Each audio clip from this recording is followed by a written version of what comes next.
Bonjour à tous, ou plutôt bonsoir.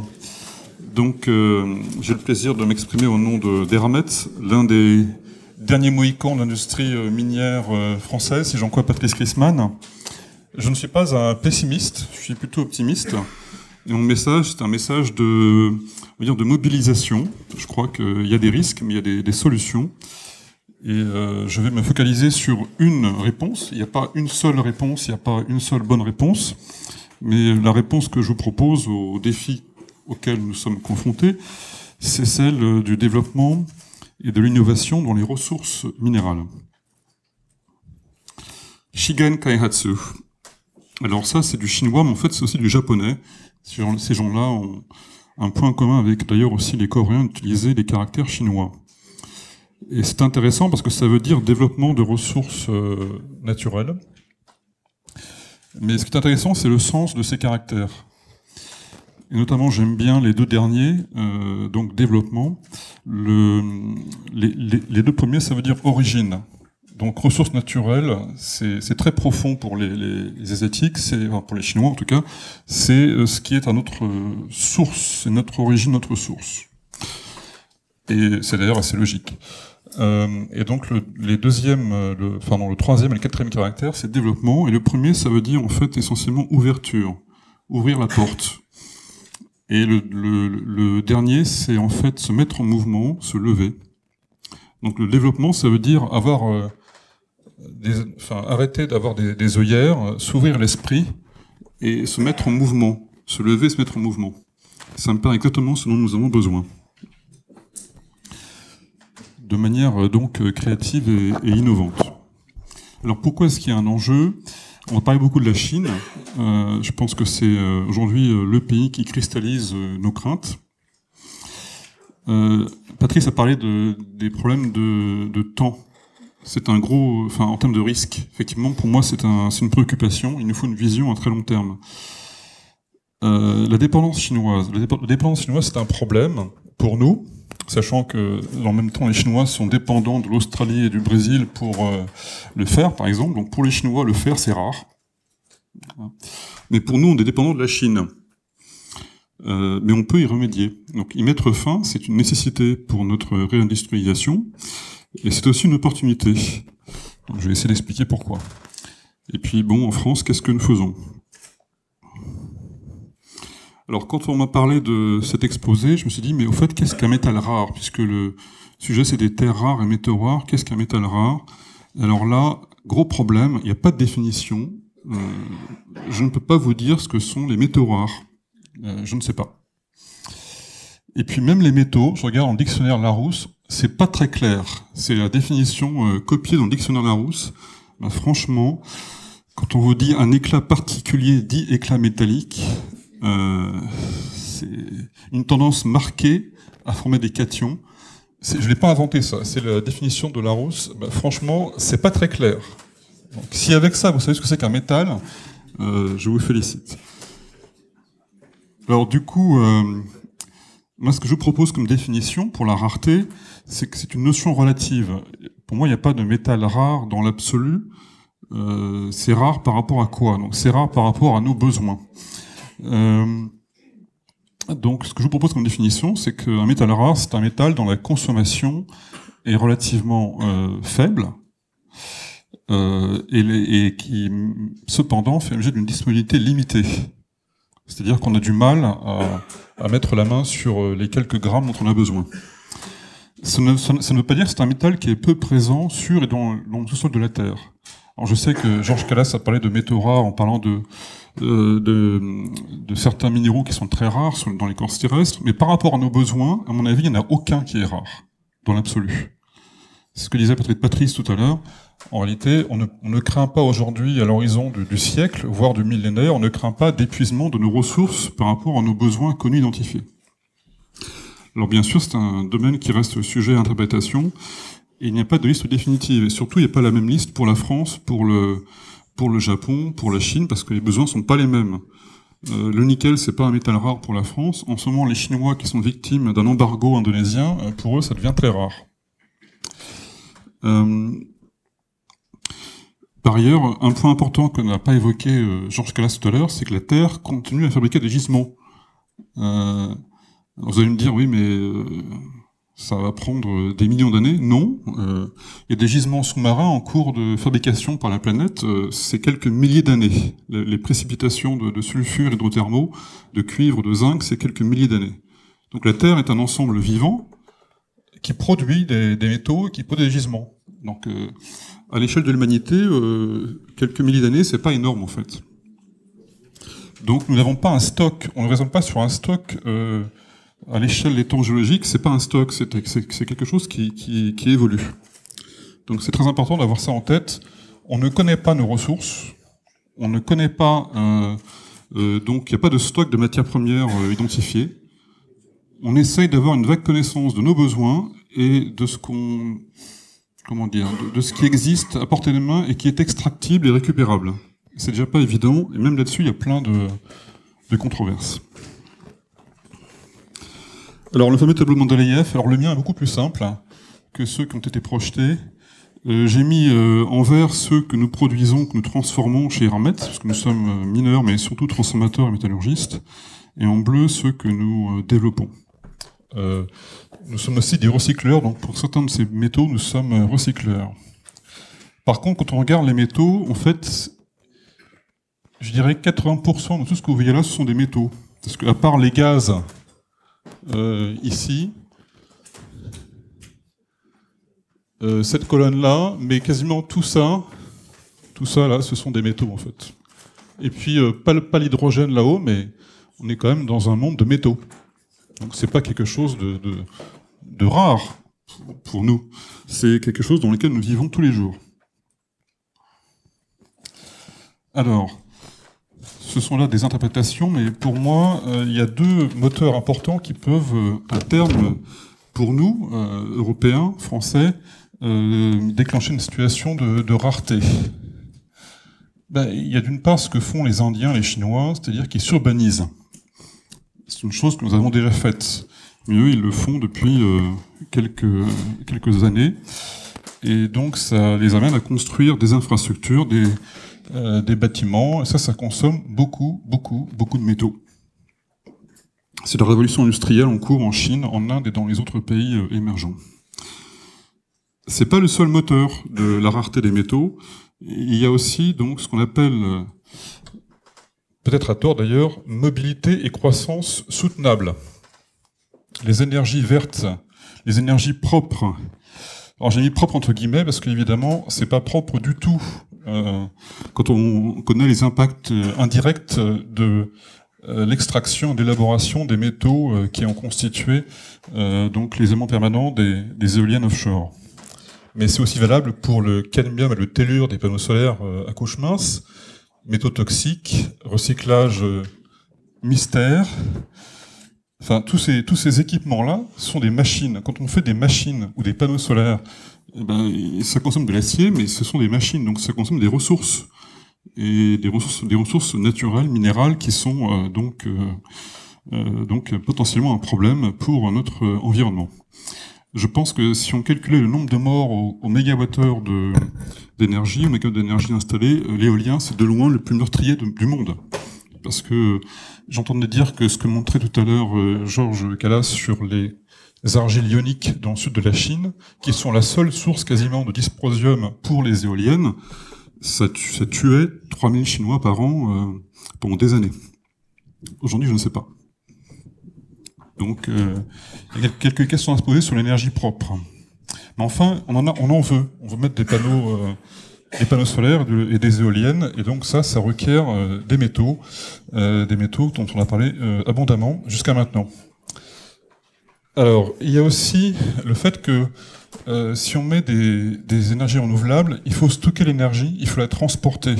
Il faut la transporter de champs d'éoliennes offshore dans des lieux de consommation. Il faut des câbles. Les câbles, ça c'est encore une autre histoire. Il faut des lignes à haute tension, il faut des métaux. Ce sont des métaux qui les constituent. Stockage d'énergie, il faut des batteries. Batterie veut dire donc métaux. On veut des voitures électriques ou des voitures hybrides. Là encore, batterie, métaux. Donc stockage d'énergie. Alors ensuite, efficacité énergétique accrue. Alors pourquoi est-ce que le fait d'avoir des solutions énergétiques plus efficaces génère la consommation de plus de métaux? Bien parce qu'on veut en fait avoir par exemple des avions qui consomment moins de ressources, enfin de carburant, donc d'énergie fossile. C'est très bien, mais du coup il faut des avions plus légers, il faut des moteurs plus performants, plus économes, et donc il faut plus de titane par exemple. Il faut plus d'aluminium, lithium. Tiens, c'est bizarre, du lithium. Et puis, on finit par avoir des développements d'alliage enfin, de nouveaux métaux qui représentent en fait une énorme croissance des besoins par rapport à la consommation habituelle. C'est clair qu'aujourd'hui, l'aéronautique, on va dire écologique, induit une forte hausse de la demande de titane métal. Et aussi d'ailleurs le vanadium, puisque l'alliage de titane utilisé en aéronautique utilise aussi du vanadium. Alors, les émissions nocives liées à l'activité humaine. Bah, tout à l'heure, on en a parlé, quand on fait des pots catalytiques, quand on fait quand on veut nettoyer un peu nos gaz, bah, on utilise des catalyseurs ou des éléments métalliques pour réduire ces pollutions.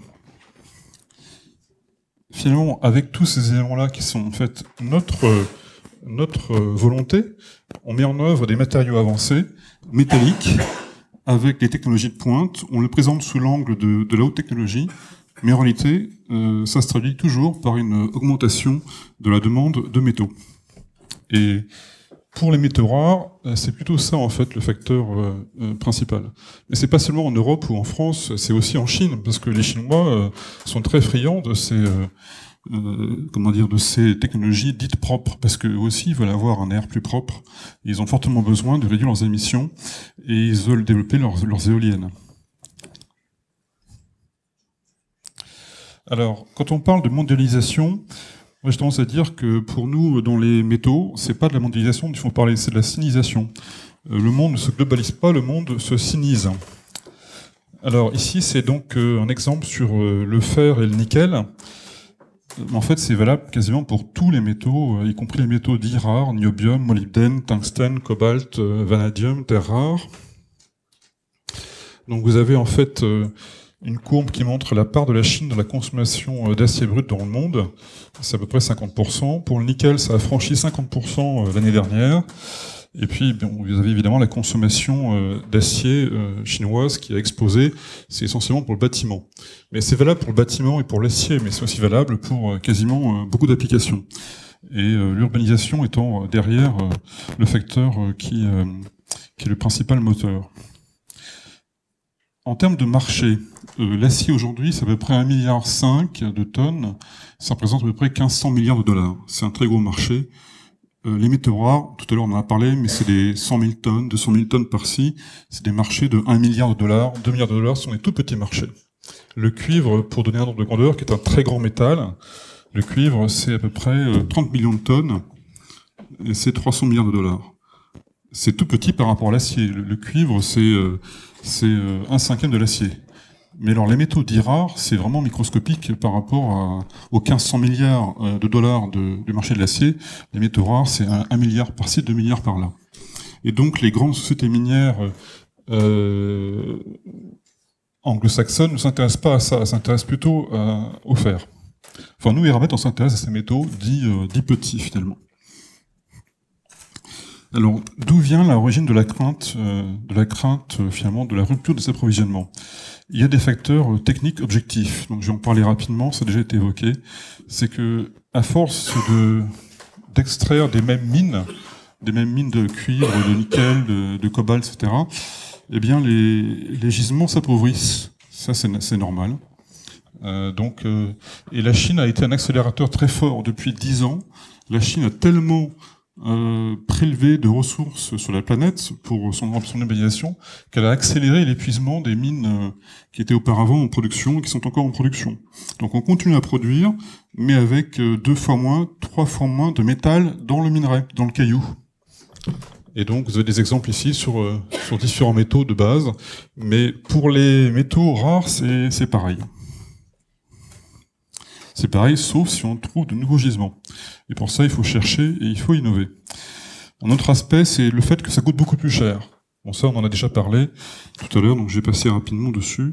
Les gisements sont plus complexes, ils sont souvent polymétalliques, les minéraux sont beaucoup plus complexes, tout ce qui était facile à exploiter, facile à extraire, c'est déjà exploité, c'est déjà extrait. Et maintenant, on a des gisements beaucoup plus compliqués. Les premiers consommateurs de métaux dans le monde, c'était les hommes préhistoriques, non pas pour faire de l'acier, mais pour faire des fresques murales. Les fresques, l'art pariétal, donc les fresques de Lascaux par exemple, c'est de l'oxyde de fer et l'oxyde de manganèse. Le manganèse pour le noir, enfin le gris foncé, et le fer pour le rouge. Donc les premiers utilisateurs de métaux, c'était des artistes. Ces artistes-là, en Dordogne, ils trouvaient le manganèse par terre. Ils ramassaient de l'oxyde de manganèse par terre. Mais ça, c'est fini, ça. Vous allez en Dordogne, vous ne trouverez plus un gramme d'oxyde de manganèse par terre. Donc il faut l'extraire. Et il faut aller parfois très loin, de plus en plus loin. C'est plus compliqué, il est souvent mélangé avec autre chose, et donc ça devient très coûteux. Alors, il y a d'autres problèmes aussi, c'est que les projets sont très coûteux, parce que ça en a parlé, mais aussi plus durs à maîtriser. Donc on est régulièrement dans l'industrie minière confronté à des dépassements de budget, dépassements de calendrier qui sont un vrai cauchemar pour, je confirme Patrice, un vrai cauchemar pour les actionnaires. Alors finalement, avec tout ça, le secteur s'adapte, donc l'offre finit par s'adapter à la demande, mais s'adapte avec retard, avec des délais, et puis des coûts qui sont beaucoup plus élevés. Ce qui fait que les prix sont plus élevés. Il n'y a pas... c'est pas lié à la spéculation. Souvent on dit, quand on connaît pas vraiment le secteur, on dit mais les prix ont doublé, ont triplé, c'est pas normal. Ben si, c'est normal. Parce que ça coûte plus cher, tout simplement. Les facteurs de coûts de production et les coûts d'investissement ont doublé en 10 ans, entre 2002 et 2012 à peu près. C'est un ordre de grandeur. Donc c'est normal que les prix aient doublé. Et je dirais, il faut qu'ils doublent. Le problème, c'est est-ce qu'il faut qu'ils doublent encore dans les 10 années qui viennent? Ça, c'est peut-être pas forcément une très bonne réponse. Bien, pour éviter ça, il faut absolument innover, pour trouver de nouvelles méthodes, de nouveaux gisements, améliorer les procédés d'extraction, avoir des projets qui soient plus performants, récupérer davantage les ressources. Ça veut dire de l'innovation dans la métallurgie extractive, dans la minéralurgie, le traitement du minerai, dans la logistique, dans beaucoup d'éléments. Mais si on ne le fait pas, les prix vont pas rester ce qu'ils sont aujourd'hui, ils vont encore doubler, voire tripler dans les 10 ans qui viennent. Donc, et ça c'est fatal, c'est pas une question de rareté, c'est une question économique. Alors, maintenant, les consommateurs, eux, ce problème-là, ils s'en moquent un peu, ils considèrent que c'est notre problème. Par contre, ce qu'ils voient, c'est le résultat, c'est qu'ils voient les prix. Et ils disent, ça va pas du tout, ça. Alors, j'ai pris l'exemple des terres rares, on n'en a pas, ça vous l'avez déjà vu, donc j'en parle pas. Mais le tungstène, c'est très intéressant. Tungstène, donc lui, même maintenant, période de crise, tungstène, il reste quand même très cher. C'est pas étonnant que, avec ces prix en forte baisse, des gens comme Lynas, leur cours de bourse soit effondré. Parce qu'ils vendent leurs produits à un prix beaucoup plus bas que celui qui était escompté. Et d'ailleurs, ils ont du mal à vendre au prix du marché. Mais dans le tungstène, on voit qu'on a encore des prix très élevés. Donc des prix qui ont effectivement... alors là, c'est même pas depuis 2002, c'est en moins de 10 ans, ils ont effectivement... on est quasiment au double de ce qu'on avait même en 2006 ou 2009. Il y a eu une baisse importante avec la crise de la demande en 2012, mais ça s'est redressé assez fortement jusque récemment. Les industriels, clients, n'aiment pas ça du tout, parce qu'ils n'aiment pas la volatilité, et ils n'aiment pas payer plus cher en matière première. Alors du coup, effectivement, il est normal que les pays occidentaux commencent à réagir, et nous avons donc créé le COMES suite à un décret du 24 janvier 2011 en France, mais tous les pays occidentaux se sont préoccupés de cela, enfin tous, les États-Unis, l'Europe, au Japon et en Corée, on ne parle pas de ça, bien qu'on soit tout à fait vulnérable et tout à fait dépendant également de l'extérieur, parce qu'on n'a pas tellement de mines métalliques au Japon ou en Corée. Simplement, eux, ils étaient déjà prêts. Et nous, on n'est pas prêts. C'est ça la différence. Alors, il se trouve que dans tout ça, quand même, ça tourne autour de la Chine. La Chine concentre très fortement la crainte de la rupture d'approvisionnement. Alors ici, je dis la Chine domine la production et non les ressources. Ça, c'est très important, parce que souvent on dit, oui, la Chine a un monopole. La Chine a une part de marché mondial de 91% pour l'antimoine, 77% pour le magnésium, 95% pour les terres rares, 50% pour l'indium, 85% pour le tungstène, 67% pour le molybdène primaire. Oui, mais ça, c'est pas du tout fatal. Parce qu'en fait, ils n'ont pas cette domination sur les ressources. Les ressources, elles sont là où la nature les a faites. Et la nature les a pas faites qu'en Chine. Les ressources, elles sont partout. Même en Bretagne. Vous avez dit que c'était pas exploitable. En fait, on ne sait pas. Si personne ne travaille dessus, n'explore et ne cherche, personne ne pourra trouver que c'est exploitable ou pas. C'est une présupposition. Moi, je crois qu'il faut qu'on cherche, et déjà, même avec les renseignements déjà connus aujourd'hui, on sait que les ressources, elles sont ailleurs. Pour la Chine, les 2/3 des ressources, en fait, de terres rares sont hors Chine. Les ressources identifiées. Donc, ce n'est pas une fatalité. Ce qui est par contre très désagréable pour nous, c'est que la Chine concentre cette part de marché importante, mais ça, c'est pas nouveau. Mais ce qu'on n'aime pas, c'est ce qui est écrit à droite, c'est qu'en fait, elle a mené une politique qu'on peut contester, qui n'est pas une politique libérale, qui régule les exportations, qui squeeze un peu les consommateurs non chinois, et qui favorise la transformation interne. Donc, par exemple, en 2003, ils avaient une situation qui favorisait l'exportation. Ils avaient, par exemple, des droits de douane négatifs, ou l'équivalent de taxes à l'export qui était négatif. Donc, la Chine a cassé le marché mondial, a fait des prix très bas, l'exportation était encouragée, les mécanismes de régulation favorisaient l'exportation, les mines ont fermé hors Chine, et puis maintenant, on voit que, au contraire, c'est le contraire. Pour exporter, il faut payer plus cher. Donc les fournisseurs chinois qui exportent, ils demandent des prix plus élevés aux clients en Chine, ce qui est normal. Alors pourquoi on n'aime pas ça? Parce que ça crée un différentiel de prix entre le marché chinois et le marché international. Alors là, ça c'est le cas du tungstène. Vous êtes un client de tungstène, d'ailleurs c'est le cas pour nous Eramet, on transforme le tungstène. Quand on achète en Chine, si nous étions en Chine, nous payerions le prix en rouge. Et comme on est en France, on paye le prix en bleu, pour résumer. Et on n'aime pas du tout, quand on transforme matière première, devoir payer ce qui est en bleu, alors que notre concurrent consommateur chinois, il paye ce qui est au prix rouge. Parce que ça crée un différentiel de compétitivité. On s'est créé en fait un désavantage compétitif. En achetant en Chine, la Chine met en place des mesures qui se traduisent par des prix export supérieurs aux prix locaux, et donc on est moins compétitif que le consommateur chinois. C'est un problème. Alors, je passe les détails sur les mécanismes. Ce qui est intéressant, c'est de voir ce qui s'est passé ici, là. Pourquoi, bizarrement, bien que les mécanismes étaient déjà en place, pourquoi est-ce que le prix chinois est passé au-dessus du prix international? C'est parce que, en fait, la demande était très mauvaise, notamment en Europe et aux États-Unis. Donc on avait une crise de demande. Ce qui veut dire que si on consomme moins, alors là, c'est pas parce qu'on consommait moins, parce qu'on le faisait exprès, mais on consommait moins parce qu'on avait un problème de marché dans le secteur, notamment le secteur de l'outillage. Mais si on consomme moins en faisant des efforts de substitution ou des efforts d'économie de matière, effectivement, on peut réduire ce problème. Et c'est aussi parce qu'on s'est retrouvé qu'une nouvelle source qui a fait concurrence à la Chine, et c'est la Russie en l'occurrence. La Russie, c'est pas forcément les gens dont on veut dépendre à la place de la Chine. Enfin, ça nous a aidé ces derniers temps d'avoir la Chine qui avait comme concurrente la Russie. Mais ça pourrait être la France, ça pourrait être, je sais pas, le Royaume-Uni, le Canada. Il y a des gisements de tungstène assez importants et assez riches en France. En l'occurrence, c'est quand même la Russie qui a fait concurrence à la Chine et qui a permis de réduire le différentiel de prix par rapport à nos concurrents chinois. Et puis le recyclage.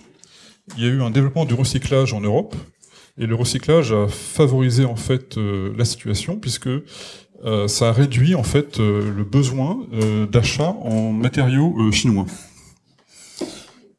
Donc si on arrive à avoir ces phénomènes qui sont nouvelles sources, recyclage et réduction de la demande, ben on peut finalement résoudre le problème. Sauf que là, c'est en train de repartir comme on n'aime pas, c'est-à-dire avec un désavantage compétitif pour nous.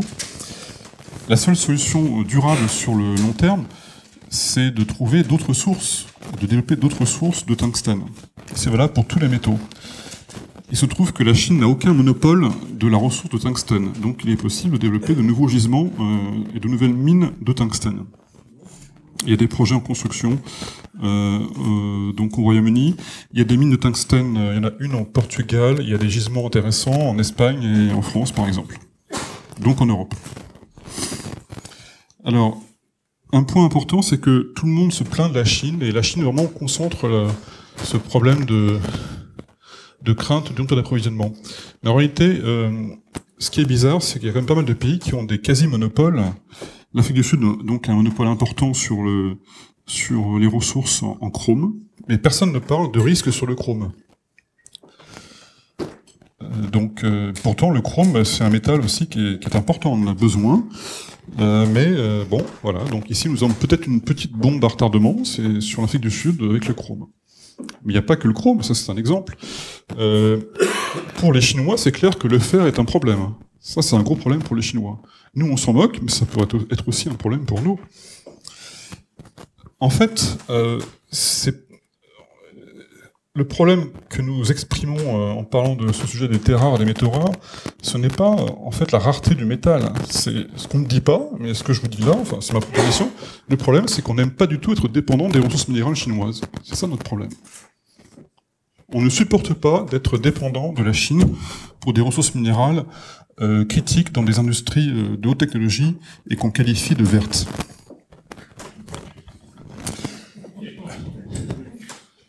Mais la solution, elle existe, parce qu'il existe des ressources importantes en dehors de Chine. Il n'y a pas de fatalité, on peut très bien continuer à faire de l'énergie verte. Oui.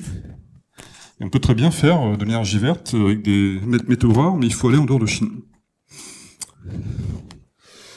Alors quand même, sur la Chine, je voudrais parler de la question de libre-échange. Patrice l'a évoqué tout à l'heure. Je pense que tous nos recours à l'OMC qui sont souvent évoqués dans la presse ne changeront rien en pratique à cette situation de dépendance. Parce que faire des recours à l'OMC sur le fait que la Chine viole les règles de l'OMC, c'est peut-être vrai d'ailleurs, c'est sûrement vrai, ça ne change rien. D'abord, vous remarquerez que la Chine n'a toujours pas changé sa politique de quotas et de restrictions chinoises, de restrictions de quotas et de taxes à l'export. Pourtant, nous avons communiqué sur un recours avec les États-Unis et le Japon qui concernait les terres rares, le tungstène et le molybdène. Nous avons communiqué il y a donc 2 ans. Il était annoncé cette année que la Chine avait perdu, que la Chine donc serait condamnée et obligée par l'OMC de revoir son arsenal de mesures de restriction. Elle n'a toujours pas fait. Je crois qu'elle a fait appel. En pratique, ça n'a donc rien changé. Mais en 2 ans, l'industrie qui transforme a largement le temps de fermer. Donc c'est pas une solution. Ce genre de recours, qui a des effets peut-être dans 3 ans, enfin dans 3 ans, donc en 2015, peut-être qu'en 2015, la Chine sera forcée d'éliminer son arsenal. Mais ça ne change rien. En 3 ans, on a le temps de fermer. En tant que consommateur, ce dont on a besoin, c'est une solution en fait qui réduise la dépendance. Parce que même si la Chine, ça c'est un point sur lequel Pierre n'a pas élaboré, mais je suis d'accord avec lui, même si la Chine élimine son arsenal de mesures de restriction, la Chine, si elle ne veut pas exporter, elle n'exportera pas. Elle trouvera une solution. Déjà, elle la met en œuvre, cette solution. Qu'est-ce que font les planificateurs chinois? Ils nationalisent leurs mines, ils forcent certaines à fermer, ils veulent créer de grosses entreprises chinoises très concentrées qui contrôlent la plupart des gisements, et puis ils réguleront la production. Là, ils régulent pour l'instant l'exportation, ils vont réguler de plus en plus la production. Et s'ils veulent pas vendre, ils vendront pas.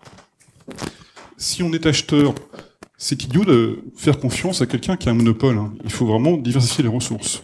Les politiques d'achat monosources, les matières premières minérales critiques, c'est une absurdité. Donc la seule solution, c'est bien de trouver d'autres sources. Le libre-échange sans concurrence équitable ne constitue pas une solution, il contribue à créer des monopoles, donc des fragilités structurelles, et non sans conséquence. Alors pourquoi je dis ça? Parce qu'en fait, pourquoi ce monopole a été créé? C'est parce qu'on n'a pas voulu payer le vrai prix des terres rares. Je ne pense pas que quand un concepteur d'éoliennes prévoit de consommer X tonnes d'aimants permanents avec tant de dysprosium, je ne pense pas qu'il mette dans son modèle de prix le vrai prix du dysprosium, avec les vrais coûts d'extraction responsables selon des normes, on va dire, correctes. On a un problème de concurrence qui n'est pas équitable. Le libre-échange dans ce genre de situation-là, ça ne marche pas. J'ai pas la solution par rapport à ce problème-là, mais je crois qu'aujourd'hui, il faudra tolérer, si on veut que ça se développe, il faudra tolérer que le fait qu'on doive payer plus cher notre matière première minérale. C'est indispensable. Si on veut pas payer plus cher, on n'arrivera jamais à développer des alternatives crédibles et efficaces sur le long terme. D'autant plus que ça ne va pas se limiter qu'à la Chine. Ça va s'étendre. Patrice en parlait tout à l'heure. Tous les pays miniers, dès qu'ils ont une position importante sur un marché, jouent ce levier et mettent en place de nouvelles mesures de restriction. Récemment, c'est l'Indonésie. L'Indonésie, depuis 2014, s'était mis dans une loi minière en 2009, mais là, c'est effectif. Personne n'y croit que c'est effectif. La bauxite et le nickel sont bannis d'exportation. C'est-à-dire qu'il n'y a plus d'exportation. Donc les mineurs indonésiens de nickel ont fermé leurs mines. Quel est le pays concerné? C'est la Chine. La Chine et le Japon. Alors nous, on s'en moque, mais bon, il faut savoir que cette guerre des métaux, elle existe pour tout le monde. Et la Chine est aussi une victime. Bon, l'Afrique du Sud veut aussi faire de la valeur ajoutée locale. Donc, il se peut qu'un jour le chrome, le platine, sud-africain ne soit pas disponible. Elles veulent le faire aussi pour son manganèse. Et puis vous avez même la France qui a une seule matière première minérale, on va dire avec une position importante, c'est le nickel en Nouvelle-Calédonie. Patrice a dit qu'on n'en produisait pas, on produisait rien en France. C'est pas vrai. Nous avons un territoire dans la République française qui a certes un statut particulier, c'est une collectivité, un statut particulier qui contrôle elle-même sa ressource minière et dont on a transféré le droit minier, en fait toute la compétence minière a été transférée localement. Mais la Nouvelle-Calédonie, pour le nickel, a un arsenal de mesures de restriction absolument phénoménal pour bloquer ou réguler en tout cas les exportations de nickel. Et ça date pas d'hier. Quand la Calédonie avait donc un statut qui était celui de TOM, de territoire d'outre-mer, la compétence minière était à Paris, et la France mettait en place des mesures de restriction à l'exportation de nickel, avec des teneurs, par exemple, des teneurs en minerais limités pour l'export, plus faibles que ce qui était traité localement. Pourquoi? Parce que la France voulait favoriser la métallurgie en France. Donc tous les pays font ça, en fait. Il ne faut pas croire que la Chine fait quelque chose de spécial. Tous les pays, y compris nous, dès que nous avons eu, dans notre histoire, à un moment donné, le pouvoir de marcher, de faire quelque chose qui crée un avantage compétitif, en nous mettant en position de forcer finalement les autres à payer plus cher, et nous de faire des choses moins chères chez nous, on l'a mis en œuvre.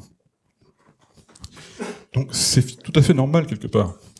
La seule solution en tant que client, c'est de remédier à la dépendance en diversifiant nos approvisionnements et en développant des alternatives comme le recyclage ou comme de nouvelles mines ou de nouvelles, disons, technologies. Le Japon le fait depuis des décennies. Donc, ici, je cite une société d'État japonaise, JOGMEC.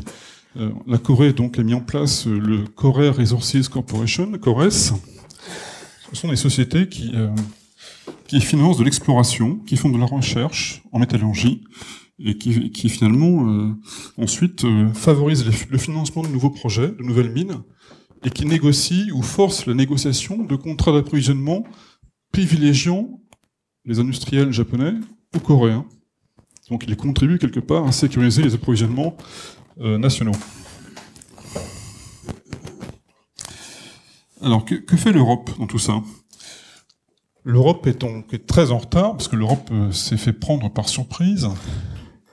Donc l'Europe a lancé en 2008 l'initiative des matières premières. Il y a plusieurs rapports. Il y a eu un accent très fort porté sur le recyclage et sur les recours à l'EMC, avec un résultat pour l'instant modeste. Les recours à l'OMC, pour l'instant, n'ont pas eu de retombées concrètes, en tout cas celui de 2012. Celui de 2009, je crois, a eu des retombées. Effectivement, la Chine était forcée de supprimer son arsenal de restriction sur le silicium métal, le manganèse métal notamment. Il y a eu pas mal d'études, et puis il y a eu surtout en 2013 ce qu'on appelle le partenariat européen pour l'innovation dans les matières premières.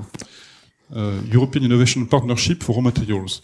Alors ça c'est important parce que dans ce cadre, nous constatons que l'innovation dans le développement des ressources minérales, dans l'exploration, dans la métallurgie, est reconnue comme prioritaire. Au même titre que le recyclage, la substitution ou l'économie de matière. Et ça, je pense que c'est essentiel. Les alternatives, il n'y aura pas une seule réponse. Il faudra plusieurs réponses. Et il y a le recyclage. Bon, Alain Rolla l'a expliqué. Mais c'est une des contributions. D'ailleurs, Alain Rolla nous a dit, ce n'est pas la solution. C'est une contribution au problème de l'offre de terres rares. Tout ça est complémentaire. Substitution, économie de matière pour réduire la consommation, recyclage et nouvelles ressources minérales, métallurgie innovante. La France. Mais la France aussi, finalement, évolue dans ce sens-là. Donc le COMES a été créé en 2011. Plus récemment, en 2013, le lancement d'un CSF, Comité stratégique de filière, pour les industries extractives et de première transformation, avec une vue là, intégrée et globale du secteur en France. Il y a toujours, et ça c'est un point d'interrogation pour moi, la refonte du code minier. C'est toujours en discussion, ça fait 2 ans que le code minier est en cours de refonte. Mais là on ne sait pas très bien si c'est pour relancer la mine ou si c'est pour la stopper. Et tout récemment, donc l'annonce de la création d'une compagnie nationale des mines de France, inspirée d'ailleurs par le modèle japonais de JOGMEC. Donc c'est l'une des raisons pour lesquelles j'ai mis au départ des caractères chinois. C'est que cette compagnie nationale des mines de France, a priori, ce que nous en avons compris, c'est qu'elle vise à prendre finalement des participations minoritaires, parfois importantes, mais en tout cas minoritaires, dans des projets d'exploration minière. Et puis après, à accompagner le développement des projets. C'est un excellent levier pour permettre à la France de créer de la valeur et de sécuriser des approvisionnements miniers en amont. Certains ont ironisé lorsque le budget est annoncé. On a parlé de 200 à 400 millions de francs millions d'euros, pardon. Voilà, 200 à 400 millions d'euros pour 5 ans. Ben, je pense qu'au contraire, c'est une somme tout à fait importante, parce que pour des projets d'exploration, on n'a pas besoin de fortune. On peut tout à fait participer et contribuer au financement de l'exploration en mettant des tickets de quelques dizaines de millions d'euros par projet. Donc ça permet de permettre l'éclosion d'une bonne dizaine, voire d'une quinzaine de projets miniers. Donc cet effort est tout à fait, à mon avis, positif et très significatif. Donc pour moi, la démarche est tout à fait positive. Ce qui est un point de préoccupation, c'est le fait qu'on ne sait pas très bien aujourd'hui si les politiques publiques visent à la relance de l'activité minière ou à son arrêt. Est-ce que la réglementation favorise vraiment le développement de mines et carrières en France? J'en suis pas du tout sûr. Toutes les discussions autour du code minier montrent que c'est pas évident, qu'il y a des positions inverses, des positions contradictoires, des oppositions. Donc là, il y a un problème de mise en cohérence. À améliorer également, c'est la coopération entre les acteurs publics et privés. Grâce au COMES, on s'est rendu compte qu'il y avait des choses qui existaient, des outils de financement, des outils de garantie de financement, qui peuvent contribuer à développer des projets miniers ou des projets d'exploration. mais qui n'étaient pas connus et pas utilisés. Clairement, il y a des synergies développées entre les acteurs publics et privés pour le secteur. Et puis, pour que tout ça avance, il faut absolument que les chercheurs, les enseignants, les entrepreneurs, les industriels, les consommateurs se mobilisent ensemble. Parce que tout ce monde-là a clairement une contribution critique à apporter, chacun dans son rôle. Les utilisateurs sont responsables. Si les utilisateurs étaient des acheteurs responsables, il faut attention effectivement à l'origine de leurs ressources naturelles, les conditions d'extraction, et ils s'intéresseraient à sécuriser une chaîne d'approvisionnement en amont. Donc, et on voit très bien au Japon. Au Japon, ce sont les consommateurs qui investissent dans les projets miniers. En France, c'est pas tout à fait développé. Mais je pense qu'on soit chercheur, enseignant, donc chercheur, géologue, métallurgiste, enseignant, entrepreneur, voulant développer un projet minier, industriel de la mine, utilisateur, tout le monde doit se mobiliser avec une vision à très long terme. Très long terme parce que c'est pas une campagne d'exploration qui va durer 3 mois ou même 1 an ou 2 ans ou 3 ans. Il faut avoir une vision à 20 ans, 30 ans. Parce que la mine, la métallurgie, la recherche, l'innovation dans la matière minérale, oui, c'est bien 20 ans. Je suis tout à fait d'accord avec ce qui a été dit par Patrice, c'est bien le minimum. Alors le recyclage, un petit mot. Le recyclage, c'est une solution, mais ça peut pas être la solution, parce qu'on recycle que ce qui a été produit et mis en œuvre dans le passé. Comme il y a une croissance de la demande et de la consommation, ce qu'on a aujourd'hui à recycler, c'est ce qu'il y avait il y a 20 ans. En l'occurrence, pour le nickel dans l'inox, c'était il y a 27 ans. Oui, mais ça, c'est forcément pas assez pour nourrir la demande aujourd'hui. Et pourtant, là, je parle du nickel, qui est un métal extrêmement bien recyclé. 75%. Donc c'est pour ça que même avec un métal très, très bien recyclé, vous avez une forte dépendance de la demande envers le nickel dit vierge, c'est-à-dire le nouveau nickel qui est extrait. On ne peut pas vivre sans extraire en même temps qu'on recycle. Alors tout ça, c'est une activité quand même de haute technologie. Je suis d'accord avec ce qui a été dit précédemment. C'est aussi donc une opportunité pour nous. C'est des emplois qualifiés, c'est une expertise importante, reconnue à l'étranger parce que nous avons en fait des experts tout à fait compétents en France. Il y a une forte barrière à l'entrée technique, financière, des emplois qualifiés, et bien sûr ça contribue à réduire le risque d'approvisionnement. Donc c'est une opportunité pour nous et pour nos jeunes. Donc en conclusion, je dirais que l'Europe et la France disposent de ressources en métaux dits critiques ou stratégiques ou rares dans notre sous-sol, notamment le tungstène, le nickel, le cobalt et d'autres, qui restent à explorer et à trouver. L'Europe et la France sont encore des entreprises industrielles qui ont la compétence humaine, technique, environnementale et commerciale pour développer ces gisements de manière responsable et économique. Et les filières aval industrielles peuvent s'appuyer sur ces compétences dans le monde entier. Il faut donc qu'on avance et qu'on se développe dans ce domaine. Il y a un enjeu de politique industrielle et commerciale, et il y a surtout une capacité à créer de la valeur. Encore une fois, ouvrons nos yeux, nos oreilles, remettons-nous en cause, et puis bougeons-nous. Levons-nous et avançons. Alors, Eramet, qu'est-ce qu'on fait dans ce domaine-là ? On est petit par rapport aux enjeux, mais on fait quand même le maximum. On est présent sur les 5 continents, 47 sites industriels. Récemment, on a ouvert une nouvelle mine avec un partenaire australien et donc l'État sénégalais au Sénégal, qui est en cours de démarrage, une mine de titane et de zirconium. On a également une filière métallurgique, cette fois-ci plus en aval, pour le forgeage de titane aéronautique en France avec un partenaire kazakh. Donc ça, c'est pour le titane et les zirconium. Au Gabon, nous développons donc le gisement de métaux rares et de terres rares de Mabounier. Donc c'est la filiale Maboumine. Donc ça contient de très grosses quantités de terres rares, de tantale, de phosphate et d'uranium également. Un gisement polymétallique complexe. Nous sommes actuellement au stade des essais, on va dire, pilotes, en collaboration d'ailleurs avec Areva, puisque nous avons un site pilote sur l'un des sites d'Areva en France, et nous mettons au point un procédé hydrométallurgique avec l'objectif d'avoir une usine, en fait, donc en 2015-2016, sur le site qui est ici, au sud de Lambaréné. Là. Mais là encore, c'est un gisement qui a été découvert par le BRGM dans les années 80, donc c'est pas un gisement nouveau, c'est pas nous qui l'avons découvert. Il a été découvert, je crois, dans les années 85-86, Patrice. Il est toujours pas en production. Et on compte pas le mettre en production avant 2020-2025. Donc, tout à l'heure, on a dit, c'est compliqué, ça coûte cher, ça prend du temps. Donc, il faut une vision à long terme.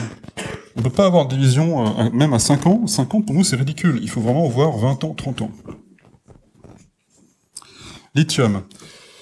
Alors là aussi, nous avons commencé, par contre, là, beaucoup plus récemment. On a commencé surtout en 2011. On a choisi d'explorer en fait en Argentine pour des raisons diverses que je n'élaborerai pas.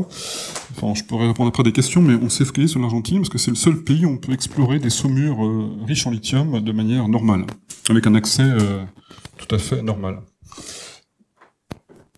Donc on explore ces saumures litinifères et on a trouvé un gisement assez important de plusieurs millions de tonnes de lithium équivalent carbonate, donc un gisement énorme, puisque la consommation mondiale de lithium, c'est 150 000 tonnes.